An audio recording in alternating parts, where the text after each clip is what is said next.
Bine v-am găsit, dragii mei din Zodia Pești, oriunde v-ați afla. Bine ați venit tuturor pe canalul meu, Tarotul de Loto. Numele meu este Nina, pentru cei care nu mă cunosc, și ca de obicei mă bucur să vă alături la fiecare lectură, atât pe dragii mei abonați, cum de asemenea și pe toți cei care sunteți poate pentru prima oară aici pe canal. Azi voi face lectura generală pentru luna mai, așa că toți cei care aveți soarele, luna, Venus, ascendentul sau oricare alt aspect astral important pentru voi din harta voastră natală și care are legătură cu Zodia Pești, atunci această lectură este de asemenea și pentru voi. Desigur, dragilor, trebuie să vă aduc aminte că este o lectură generală și că voi sunteți cei care vă construiți viitorul, așa că vă rog din suflet să luați decât acele mesaje care rezonează cu voi, iar restul lăsați-le să zboare în univers, pentru că sigur sunt pentru alte energii care, într-o mai mică sau mai mare măsură, au legătură cu Zodia Pești.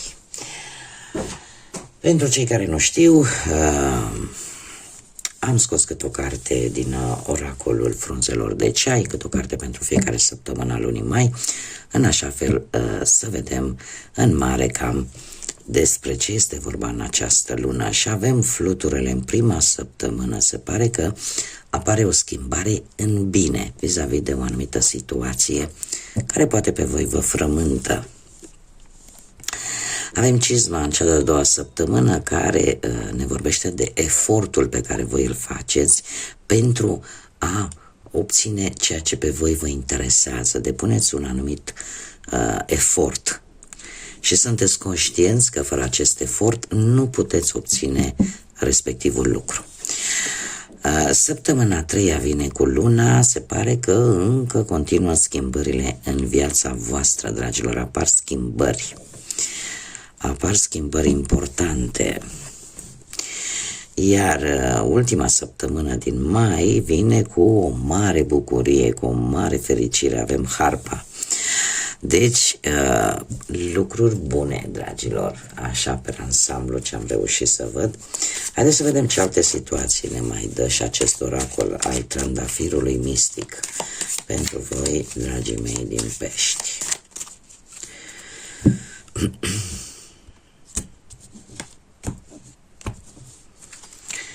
Și avem seducție, interesant. Spadă și trandafir și poker face. Dragilor, se pare că unii dintre voi sunteți atrași, probabil, sau seduceți, sau voi sunteți seduși de către cineva. Există aici o tentație. Iar luna mai pentru voi va fi o lună în care totuși vreți să sunteți determinați să vă protejați, sau poate sunteți determinați să aflați un adevăr, să vedeți cu claritate de fapt cum stă treaba în realitate, iar pentru asta veți folosi o mică șmecherie, ca să zic așa, trucul poker face, adică nu vi se va citi pe chip sau nu veți arăta de fapt ce aveți voi, asul ăla din mânecă, și veți merge cu foarte mare precauție, fără să vă expuneți poate sentimentele sau poate gândurile voastre adevărate, tocmai pentru că e posibil să apară și un pic de risc și voi nu vreți să vă riscați mai mult decât ar trebui. Da? Haideți să vedem ce ne spune și tarotul.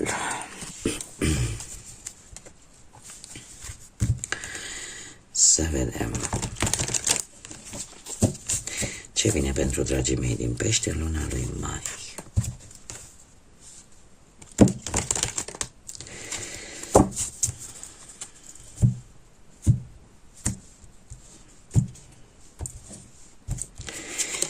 Și avem, ia să vedem, viața profesională cu munca, dragii mei. Peștișori, ia să vedem cu munca. O, ce aglomerație aici, ce aglomerație aici. Nu știu dacă la locul de muncă aveți persoane din... Acum țineți-vă bine, avem așa. Energii de pământ, Taur, Fecioară, Capricorn, avem energii de bâte, Berbec, Leu, Săgetător și avem energii de aer, Gemeni, Balanță, Vărsător. Alegeți voi. Cert este că și în acest moment vi se pare că o anumită situație legată de muncă sau de cariera voastră profesională cumva se mișcă destul de încet. Dar se pare că aveți destul de multă răbdare, nu vă grăbiți. Dacă unii dintre voi s-ar fi gândit poate să schimbe jobul, nu știu dacă e cel mai bun moment să faceți acest lucru, dar dacă totuși poate ați făcut-o deja, ar trebui să căutați un nou job în locuri unde voi cunoașteți foarte, foarte bine activitatea. Luna mai vine, dragilor, pentru voi. Acest cavaler de monede e posibil să reprezinte și o energie destul de meticuloasă dintr-o zodie de pământ, Taur, Fecioară, Capricorn, care cumva are un comportament destul de responsabil și care e posibil să încerce să te știe în siguranță, da? Sau, nu știu, poate e cineva destul de perfecționist și care îți va cere să te ții de cuvânt, îți va cere să onorezi un anumit compromis, o anumită promisiune. Posibil și acest lucru. Luna mai vine cu acest cavaler de bâte. Voi vreți să aveți așa o energie, pentru că aveți un plan bine pus la punct și dacă l-aveți, atunci nu ezitați. În cariera voastră profesională e posibil, atâta timp cât v-ați făcut un plan bine pus la punct, să intrați, aveți o energie așa, să intrați în plină acțiune. Și e posibil să vină chiar prima jumătate a lui mai, să vină cu schimbări majore. E adevărat, majoritatea sunt pozitive și cei care căutați un loc de muncă, e posibil ca găsirea unui job să fie cu o activitate total diferită față de ce făceați voi până în prezent. E posibil chiar unii dintre voi să găsiți un loc de muncă în care efortul fizic să fie mai mult decât cel mental, adică să trebuiască să depuneți un efort fizic. De asemenea, dacă vorbim de o energie, acest cavaler de bâte e posibil să fie un rival pe la locul de muncă, un șef, vreun asociat care e greu de combătut, care când își impune punctul de vedere nu dă un pas înapoi și cumva ca să zic așa, din câte văd eu aici, că poate să fie un rival, poate să fie și un aliat, dar totuși cu acest rege de spade, nu știu eu dacă va fi chiar un aliat. De ce? Pentru că aici avem pe cineva care are un comportament care pe voi vă va deranja, cel puțin undeva la jumătatea lui mai. Nu știu, poate să fie, cum am mai spus, șef, coleg. De ce? Pentru că este cineva care nu prea le interesează problemele altora la nivel personal. Și lucrul ăsta vă va face pe voi cumva să vă reîntoarceți la această idee de a schimba locul de muncă, undeva pe la sfârșitul lui mai, pentru unii dintre voi. De asemenea, chiar dacă veți vrea să schimbați locul de muncă, bine ar fi să cereți încă o opinie unei persoane care să nu aibă nimic de văzut cu respectivul loc sau cu respectiva activitate. De asemenea, e posibil să fie vorba de vreun șef destul de sever, destul de autoritar, care nu prea suportă niciun fel de încălcare a regulilor. Acum, trebuie să vă spun și un alt lucru. E posibil ca voi să împrumutați aceste caracteristici ale regelui de spade și voi să încercați să vă controlați mai bine emoțiile, să fiți mai serioși și să nu lăsați pe alții să vă influențeze în momentul în care decideți și mai ales în cariera voastră profesională. Haideți să vedem cu bănuții. Cu bănuții, ați trecut prin ceva destul de nasol, destul de urât din punct de vedere financiar, nu știu, vreo pierdere, ceva i s-a întâmplat. sau poate a venit o plată așa, bum, pe nepusă masă, urgent de plătit. A fost aici un dezechilibru clar, care v-a luat așa pe nepusă masă și v-a dat peste cap un pic finanțele. Dar, din câte văd, luna lui mai vine, poate cu un sprijin din partea unei persoane mai în vârstă, posibil să aibă legătură cu zodia Berbec. Și avem aici, de asemenea, și zodia Săgetător. Dar, pe planul ăsta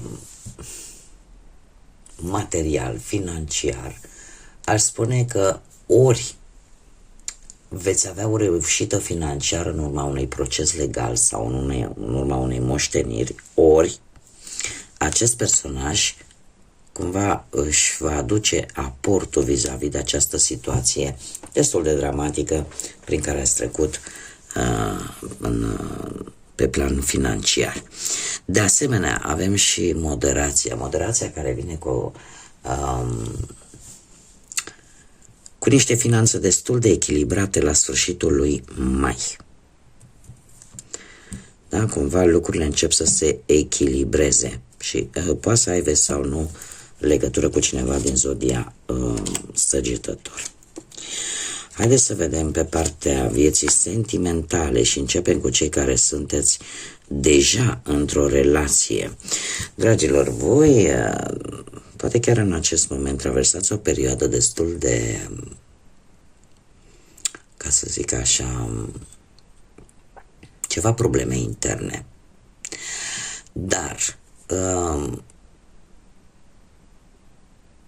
cumva ați avut poate responsabilitatea de a lua o anumită decizie. Și trebuie să vă spun că această decizie care privește într-un fel sau altul relația voastră, o veți lua, nu că bine, foarte bine. De ce? Pentru că avem magicianul.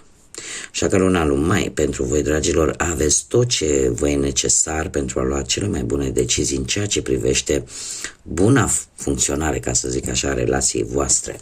Magicianul îmi vorbește tare mult de a trece cu mult stil, cu multă inteligență peste anumite situații negative care pot apărea în relația voastră. Și se pare că voi aveți această capacitate de a le rezolva. De asemenea, aici îmi apare și un paj de monede, cineva dintr-o zodie, cineva foarte tânăr dintr-o zodie de pământ, Taur, Fecioară, Capricorn, care poate să fie, desigur, poate vreun adolescent, vreun copil ceva sau cineva mai tânăr decât voi.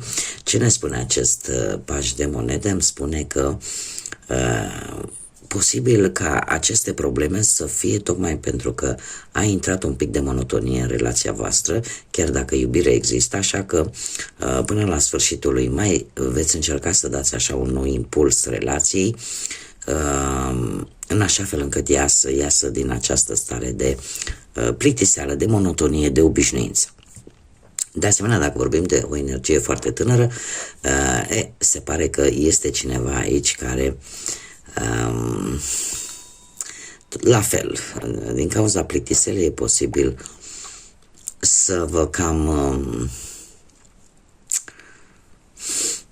cum să zic eu, să fie nevoie să obțineți niște informații suplimentare vis-a-vis de această energie tânără. Pentru că atâta timp cât aveți informațiile care vă trebuiesc, puteți acționa la timp și puteți să reușiți ceea ce voi v-ați propus, ceva ce are legătură cu relația voastră. Haideți să vedem pentru cei singurei, dragilor, luna mai. Voi, dragilor din Pești, așa per total din ce am văzut eu până acum, se pare că voi veți fi foarte energici în luna lui mai. Veți avea și realizări. Aici se întrezărește cu acest 10 de monede posibilitatea începerii unei relații cu cineva care are o situație financiară, familiară, dar financiară în mod special foarte bună. Nu știu dacă e vorba de energii de apă, Rac, Pești sau Scorpion, dar luna mai pentru voi vine cu multă îndrăgosteală aici. Cineva se îndrăgostește și chiar va avea un eveniment important până la sfârșitul lui mai. O celebrare, o invitație, un eveniment plăcut, un eveniment care pe voi să vă bucure, dar, cum am mai spus, acest cavaler de cupe este mesagerul dragostei. Așa că voi sau altcineva care poate avea, sau nu neapărat legătură cu zodiile de apă, Rac, Pești sau Scorpion, se va îndrăgosti. Și voi aș zice că sunteți, și voi sunteți o zodie de apă, deci puteți fi voi sau poate să fie altcineva. Cert este că vine o persoană specială, foarte benefică pentru voi și care vă va face o invitație la un eveniment important, un eveniment unde se va râde, se va cânta și vă veți simți bine. Haideți să vedem și ce inițiale de nume, prenume, pseudonim sau porecle de persoane importante sau cu care voi veți avea contact, interacțiune pentru dragii mei din Pești în luna lui mai. Și avem litera A, litera W, litera P, litera V, litera A încă o dată, litera R, litera B și ultima, litera K. Puteți să vă regăsiți, desigur, și inițialele propriului nume. Ca și zodii, în afară de cele pe care tocmai le-am enunțat, avem foarte multe zodii de foc, Berbec, Leu, Săgetător și de asemenea zodii de apă, la fel ca și voi, Rac, Pești, Scorpion și adevărat, mai puțin, dar nu deloc, zodiile de aer, Gemeni, Balanță, Vărsător. Haideți să vedem care este surpriza lunii mai pentru voi, dragilor.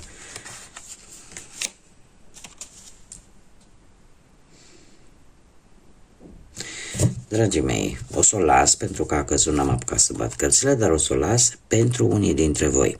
Avem numărul 38 sau datat de 11 mai. Va avea loc ceva care se va rezolva probabil sau își va găsi un anumit răspuns până la sfârșitul anului. Un mesaj aleatoriu care probabil trebuie să ajungă la unii dintre voi. Haideți să vedem care este surpriza lunii mai pentru dragii mei din Pești. Și avem numărul 55, dragilor, libertate și noi experiențe. 55 sau data de 10, dar ce este cel mai important, încă o dată se repetă, când timpul este înghețat. Deci are legătură tot cu sfârșitul anului, cu perioada aia în care afară probabil este mai frig, apare înghețul, sau mai poate vorbi de un aspect, poate vorbi de strict de un anotimp, sau poate vorbi de o situație în care parcă timpul stă pe loc, sau în care voi veți simți că parcă timpul stă pe loc. Este ceva, cred eu, mai degrabă la nivel spiritual foarte puternic, care se poate întâmpla chiar pe data de 10 mai. Haideți să vedem și un mesaj special pentru voi, dragilor din Pești, de la acest oracol al cristalelor și al îngerilor. Un mesaj pentru dragii mei din Pești. Așa. Asta a vrut. E foarte greu să mânuiesc cu degetul ăsta paradit. Ei, și avem Lapis Lazuli, care ne vorbește de o experiență sau o epifanie care îți va schimba viața. Ce înseamnă asta? Experiența știm cu toții ce înseamnă. O epifanie înseamnă atunci când pur și simplu poate asculți ceva, poate gândești ceva și dintr-o dată te luminezi. Dintr-o dată îți dai seama de un anumit lucru. Iar acest fapt nu face altceva decât să-ți schimbe viața. Este un moment de o mare și binecuvântată schimbare pentru tine. Dumnezeu te ajută cu fiecare pas pe care tu îl dai. Așa că ce pot să vă spun decât că puteți purta, dacă aveți această piatră în luna lui mai, Lapis Lazuli sau culorile în general albastru, albastru cu alb, albastru cu negru, care se pare că vă vor aduce o energie mult mai bună. Dar din ce vedem noi aici, într-adevăr, apare ceva care vă schimbă viața într-un mod pozitiv și se pare că aveți și sprijinul divin pentru acest lucru. Bun, dragii mei, atât am avut pentru voi. Eu vă mulțumesc pentru atenție, mulțumesc desigur tuturor pentru tot sprijinul vostru prin intermediul like-urilor, distribuirilor și comentariilor. Desigur, invit pe toți cei care încă nu s-au abonat, dacă ați rezonat, dacă v-a plăcut acest gen de lecturi, eu vă aștept cu mare drag. Aici este gratuit să vă abonați, nu costă absolut nimic. Iar până data viitoare vă doresc să aveți un mai cât mai bun, să terminați această primăvară într-o notă cât mai pozitivă și cât mai luminoasă pentru voi. Așa că, dragilor, până la o nouă lectură, ca de obicei, vă doresc tot binele din lume și, desigur, să fiți iubiți.